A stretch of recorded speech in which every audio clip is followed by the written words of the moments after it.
بسم اللہ الرحمن الرحیم۔ آج کے اس پروگرام کا آغاز ہم کراچی سے جناب عظیم خالد صاحب کے خط سے کرتے ہیں۔ آپ یہ لکھتے ہیں کہ معاشرے میں ذہنی تناؤ بڑھتا جا رہا ہے، ٹالرنس کہیں دکھائی نہیں دیتا، اس کے اسباب کیا ہیں اور کیا اسلام میں اس مشکل کا حل بھی بتایا گیا ہے؟ یقیناً اس میں کوئی شک نہیں، اور یہ جملہ محض ایک جملہ نہیں ہے کہ اسلام میں ہر مشکل کا حل موجود ہے، بلکہ یہ حقیقت ہے۔ حقیقت اس بنیاد پر ہے کہ جس اللہ نے انسان کو زمین پر بھیجا ہے، وہ اللہ انسان کی تمام کیفیات اور تمام حالات کو جانتا ہے، بلکہ وہ تو اس کا خالق ہے۔ اسے خبر ہے کہ اس انسان میں کون کون سی کمزوریاں پائی جاتی ہیں اور اسے کن کن چیزوں کی حاجت اور ضرورت ہے۔ اسی بنا پر اللہ رب العزت نے جہاں انسان کا تعارف کرواتے ہوئے یہ فرمایا کہ اس نے انسان کو مٹی سے بنایا ہے، اس نے ایک جان سے بنایا ہے، اس نے تمہیں ایک جوڑے سے بنایا ہے، یہ سارے مختلف مراحل کا جہاں تذکرہ کیا گیا، پھر فرمایا کہ احسن تقویم سے بنایا ہے، یعنی بہترین ساخت عطا کی گئی ہے، پھر فرمایا گیا کہ تمہیں بہترین شکل و صورت عطا کی گئی ہے۔ یہ ساری خوبیاں بیان کرنے کے بعد اللہ تعالیٰ نے اس کی کمزوریوں کا ذکر بھی کیا ہے اور فرمایا ہے کہ انسان کمزور ہے، تھوڑ دلا ہے، جلد باز ہے،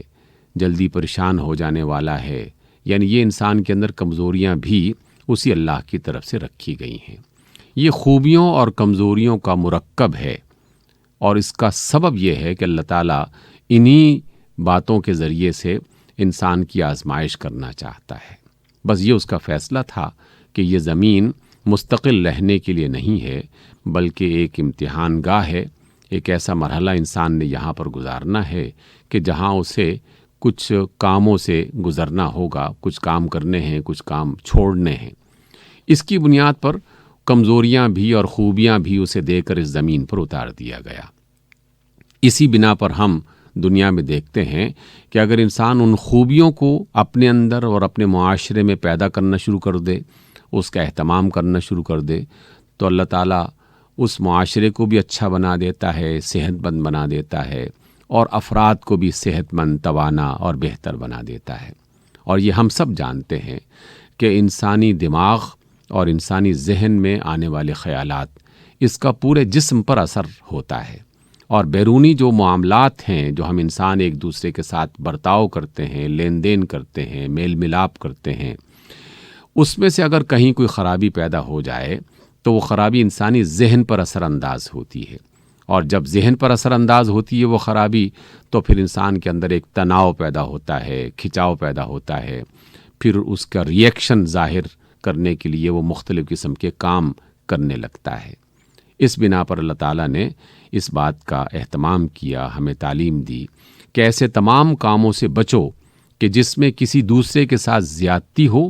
کیونکہ جب زیادتی کرو گے تو جواب میں یقیناً وہ بھی تمہارے ساتھ زیادتی کرے گا، اور جب وہ زیادتی کرے گا تو تم ذہنی تناؤ کا شکار ہو جاؤ گے۔ کسی دوسرے کو ذہنی تناؤ کا شکار نہ ہونے دو تاکہ وہ تمہیں ذہنی تناؤ کا شکار نہ ہونے دے۔ کسی دوسرے کے جسم کو نقصان نہ پہنچاؤ تاکہ وہ تمہارے جسم کو نقصان نہ پہنچائے۔ کسی دوسرے کے مال کو نقصان نہ پہنچاؤ تاکہ وہ تمہارے مال کو نقصان نہ پہنچائے۔ کسی دوسرے کی عزت کو نقصان نہ پہنچاؤ تاکہ وہ تمہاری عزت کو نقصان نہ پہنچائے۔ کیونکہ انسان جو بھی عمل کرتا ہے، یہ ہماری زمین اور کائنات کا ایک بڑا اصول ہے جو اس کے ساتھ وابستہ ہے، اور وہ یہ ہے کہ ہر عمل کا ایک رد عمل لازماً ہوتا ہے۔ آپ نے ایکشن کیا ہے تو یقیناً ری ایکشن کا سامنا کرنے کے لیے اپنے آپ کو تیار رکھنا چاہیے۔ ہمارے معاشرے میں جو ذہنی تناؤ بڑھ رہا ہے، اس کے مختلف اسباب ہیں۔ جو سب سے بڑا سبب ہے وہ در حقیقت کچھ کاموں میں بے اعتدالی اور بہت سارے معاملات میں عدل اور انصاف سے دوری، یہ اس کا بہت بڑا سبب ہے۔ اللہ تعالیٰ کا یہ حکم ہے کہ بے اعتدالی اختیار نہ کرو، اپنی زندگی کے اندر توازن پیدا کرو، کھانے پینے میں، سونے جاگنے میں، بولنے میں، معاملات کرنے میں، رشتے ناتے میں، تعلقات قائم کرنے میں، جہاں جہاں اعتدال ہوگا، توازن ہوگا، وہاں انسان بہتر نتائج حاصل کر سکتا ہے۔ اور عدل کو اختیار کرو، اس لیے کہ عدل اور انصاف جو ہے جس معاشرے میں نہ ہو تو لازماً اس کی بنا پر ظلم اور زیادتی کا آغاز ہوتا ہے۔ تو جب کوئی شخص ظلم کرتا ہے، وہ چھوٹا سا ظلم ہو یا بڑا ظلم ہو،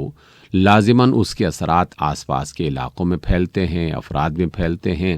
ممکن نہیں ہے کہ وہ آدمی خود بھی اس سے محفوظ رہ سکے۔ اس وجہ سے جو شخص جو ہے وہ گندگی پھیلاتا ہے، خود بھی اسی گندگی کا شکار بھی ہوتا ہے۔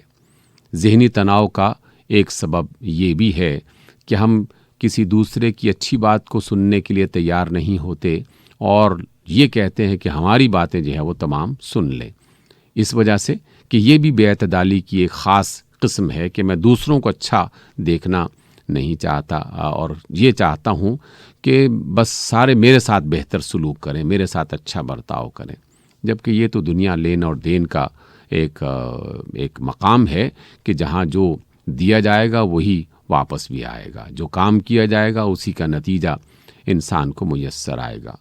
بے شمار انسانوں کی زندگی بھر کی جو کمائی اور تجربات ہیں، اس کے نتیجے میں مختلف کہاوتیں شامل ہوئیں، انسانی زندگی میں ایسے جملے رائج پا گئے جو در حقیقت ان تمام باتوں کی نشاندہی کرتے ہیں۔ فارسی زبان میں کہا جاتا ہے کہ گندم اگر بوئی جائے گی تو پھر اس کے مقابلے میں گندم کاٹو گے، اور اگر جو بو گے تو پھر اس کے مقابلے میں جو کاٹو گے۔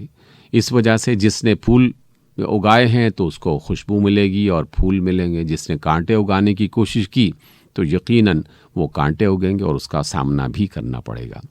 اس بنا پر ہمیں اپنے معاشرے میں ان بے اعتدالیوں کی طرف توجہ کرنی چاہیے کہ ان کو ہم کیسے ختم کر سکیں۔ اپنی زندگی میں بے اعتدالیاں، اپنے گھر میں بے اعتدالیاں، عدم توازن اور دوسروں کے ساتھ اچھا سلوک نہ کرنا، جس نے اس کو اختیار کیا تو اس نے در حقیقت اپنے آپ کو ذہنی طور پر مطمئن بنا لیا۔ اللہ تعالیٰ کا ذکر کا مطلب بھی یہی ہے۔ ایک ذکر کا مطلب تو یہ ہے نا کہ سبحان اللہ، الحمدللہ، اللہ اکبر کہہ دینا، لیکن ذکر کا بہت بڑا مطلب یہ ہے کہ اللہ تعالیٰ کی تعلیمات کو اپنے کردار کے ذریعے سے دکھاؤ۔ اس وجہ سے کسی بزرگ نے کیا خوبصورت جملہ فرمایا،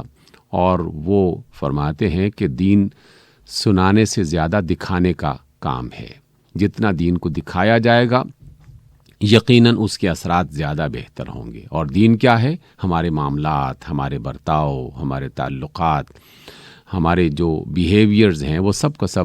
اگر دین اسلام کے مطابق ہوگا، اللہ اور اس کے رسول صلی اللہ علیہ وسلم کی تعلیمات کے مطابق ہوگا، تو یقیناً اس کے اچھے اثرات ہوں گے، اور اس کی بنیاد پر اللہ تعالیٰ ہمیں ذہنی طور پر سکون، اطمینان عطا کرے گا، اور یہ ذہنی تناؤ کم ہوگا، اور ہم ایک دوسرے کو ٹالرنس کی تعلیم صرف نہیں دیں گے بلکہ خود اس پر عمل بھی کرتے رہیں گے۔